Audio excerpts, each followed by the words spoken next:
வணக்கம். இன்றைக்கி கீதா சமையலறையில் நம்ம பார்க்க போகிறது எள்ளு காரப்பொடி எப்படி அரைக்கலாம் அப்படின்னு தான். ஸோ அதுக்கு முதல்ல நான் ஒரு பேனை ஹீட் பண்ணியிருக்கேன். நல்லா ஹீட் ஆனதுக்கப்புறம் 1 கப் எள்ளு, கருப்பு எள்ளு தான் சேர்க்குறேன். ஸோ இது நல்லா வறுத்துருங்க.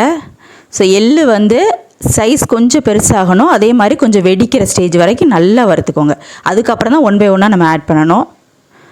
ஸோ இப்போ பார்த்தீங்கன்னா ஒரு 5 மினிட்ஸ்க்கு அப்புறம் பார்த்தீங்கன்னா நல்லா புகை வர்றது தெரியும். ஒன்றுனா வெடிக்குது, சைஸும் கொஞ்சம் பெருசாக இருக்குது. ஸோ இந்த ஸ்டேஜில்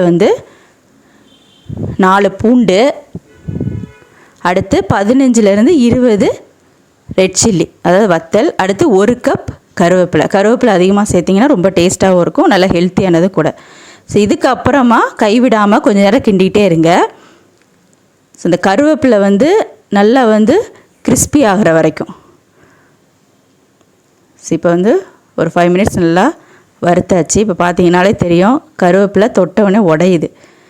ஸோ அந்த ஸ்டேஜ் வரைக்கும் நல்லா வறுத்தாச்சு. ஸோ அவ்வளோதான். ஸோ இப்போ ஃப்ளேம் ஆஃப் பண்ணிவிட்டு கொஞ்சம் பெருங்காயத்தூள், அடுத்து தேவையான அளவு உப்பு போட்டு நல்லா ஆற வச்சுட்டு மிக்ஸி ஜாரில் போட்டு அரைச்சி எடுத்துருங்க. ஸோ இப்போ அரைச்சாச்சு. ஸோ அரைக்கிறது எப்படின்னா இந்த மாதிரி தட்டினா இது மாதிரி கொட்டுற மாதிரி அந்த ஸ்டேஜ் வரைக்கும் தான் நீங்கள் அரைக்கணும். ரொம்ப அரைச்சிட்டிங்க அப்படின்னா எள்ளிலேருந்து ஆயில் வர ஆரம்பிச்சிடும்.